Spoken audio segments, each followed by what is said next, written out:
1/2 kilo மொச்சப்பயிறு எடுத்து உரித்து வச்சுருக்கிறேன். தண்ணி ஊற்றி அலசி குக்கரில் கொஞ்சமாக தண்ணி ஊற்றி உப்பு போட்டு குக்கரில் வேக வச்சுக்கிடுவோம். 2 விசில் வர வரையும் வேக வச்சு எடுத்துக்கிடுவோம். ஒரு மிக்ஸி ஜாரில் கொஞ்சம் மிளகு, சீரகம், பெருஞ்சீரகம், 4 பல் பூண்டு, 3 பச்சை மிளகாய், கொஞ்சம் தேங்காய், கொஞ்சம் பொரிகடலை தண்ணி சேர்த்து கொஞ்சம் பேஸ்ட்டு பதத்துக்கு அரைச்சி எடுத்துக்கிடுவோம். ஒரு 4 பெரிய வெங்காயம், ஒரு 3 தக்காளி எடுத்து அரைஞ்சி வச்சுக்கிடுவோம்.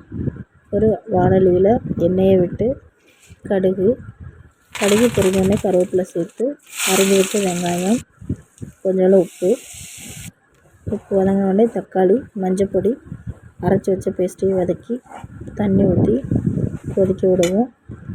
கொதித்து மசாலா வடை போனோடனே வேக வச்ச மொச்சையும் சேர்த்து எண்ணெய் பிரிஞ்ச உடனே கொத்தமல்லி தழை தூவி இறக்குவோம். இந்த மாதிரி ட்ரை பண்ணி பாருங்கள். ரச சாதத்தோடு சாப்பிடையில ரொம்ப டேஸ்ட்டாக இருக்கும். சுவையான மொச்சை கூட்டு தயார்.